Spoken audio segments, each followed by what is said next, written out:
Hello friends, ഇന്ന് എൻ്റെ സ്വന്തം വണ്ടിയായിട്ടുള്ള R15 വേർഷൻ 3യുടെ കുറച്ച് കാര്യങ്ങളാണ് ഞാൻ ഈ വീഡിയോയിലൂടെ നിങ്ങളുടെ അടുത്ത് പറയാൻ പോകുന്നത്. ഇതിൽ എനിക്ക് തോന്നിയിട്ടുള്ള ഒരു ചില കാര്യങ്ങൾ ഞാൻ ഈ വീഡിയോയിലൂടെ പറയുകയാണ്. അപ്പോൾ R15 യൂസേഴ്സ് ഉണ്ടെങ്കിൽ ഞാൻ പറയുന്നത് ശരിയാണെങ്കിൽ കമൻറ്റ് ചെയ്യണം. അതുപോലെ എന്തെങ്കിലും പോരായ്മകളുണ്ടെങ്കിൽ അതും കമൻറ്റ് ചെയ്യണം. അപ്പോൾ എനിക്കിതിൽ എൻ്റെ പേഴ്സണലി എനിക്ക് ഇഷ്ടപ്പെട്ട കുറച്ച് കാര്യങ്ങൾ ഞാൻ ആദ്യം തന്നെ പറയാം. ഫസ്റ്റ് ഓഫ് ഓൾ എനിക്ക് ഇതിൻ്റെ റൈഡിങ് പ്രഷർ ഭയങ്കര ഇഷ്ടപ്പെട്ടൊരു കാര്യം കേട്ടോ. ബാക്കി നമുക്ക് വണ്ടി ഓടിച്ചുകൊണ്ട് സംസാരിക്കാം.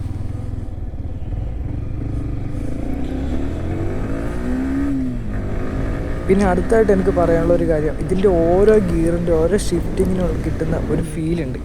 അത് എൻ്റെ പേഴ്സണലി എനിക്ക് ഭയങ്കരമായിട്ട് ഒരു മാരക ഫീൽ ചെയ്യുന്ന ഒരു കാര്യം തന്നെയാണ് കേട്ടോ. ഈ V3യിൽ ആ ഒരു ഫീല് കിട്ടാനുള്ള ക്രെഡിറ്റ് മൊത്തം ഞാൻ കൊടുക്കുന്നത് ഇതിൻ്റെ ആ 155cc എൻജിനിലോട്ടാണ് കേട്ടോ. കാരണം നിങ്ങൾ തന്നെ ചിന്തിച്ച് നോക്ക്, ഒരു ജസ്റ്റ് നിസ്സാര CC കൊണ്ട്, വെറും 155cc കൊണ്ട് ഒരു VVA ടെക്നോളജി കൂടി കൊണ്ടുവന്നിട്ട് ഒരു 200cc സെഗ്മെൻറ്റിലുള്ള ബൈക്കിനൊക്കെ കട്ടയ്ക്ക് പിടിച്ച് നിൽക്കാൻ പറ്റുന്ന ഒരു മാരക പവറാണ് നമ്മളെ വേർഷൻ 3യിൽ കൊടുത്തിട്ടുള്ളത്.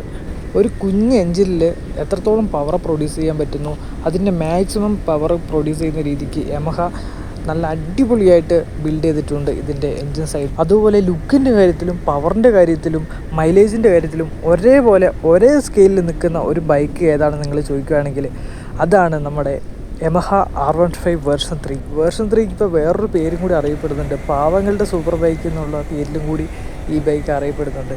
അങ്ങനെ പറയാൻ കാരണം വേറൊന്നുമില്ല, ഞാൻ മുന്നേ പറഞ്ഞ പോലെ തന്നെ ഇതിൻ്റെ പവറും മൈലേജും ഇതിൻ്റെ സ്പോർട്ടി ലുക്കും എല്ലാം കൊണ്ടും കൂട്ടിച്ചേരുമ്പോൾ ഇതൊരു പാവങ്ങളുടെ സൂപ്പർ ബൈക്ക് തന്നെയാണ്. ഫ്രണ്ട്സ്, ഇതിനെക്കുറിച്ച് പറഞ്ഞാൽ ഇനിയുണ്ട് കുറേ കാര്യങ്ങൾ പറയാനായിട്ട്. പക്ഷേ ഞാനിത് ചെറിയൊരു വീഡിയോ ആയിട്ടാണ് ഇടുന്നത്. സോ ഇനി എന്തെങ്കിലും ഈ വണ്ടീനെക്കുറിച്ചും മറ്റേതെങ്കിലും വണ്ടികളെക്കുറിച്ചും എന്തെങ്കിലുമൊക്കെ അറിയണമെങ്കിൽ, അതുപോലെ വീഡിയോ ഒക്കെ ചെയ്യണമെങ്കിൽ എന്തായാലും ഈ കമൻറ്റ് ബോക്സിൽ കമൻറ്റ് ചെയ്യാം കേട്ടോ. നമുക്ക് അടുത്തൊരു വീഡിയോയിൽ കാണാം.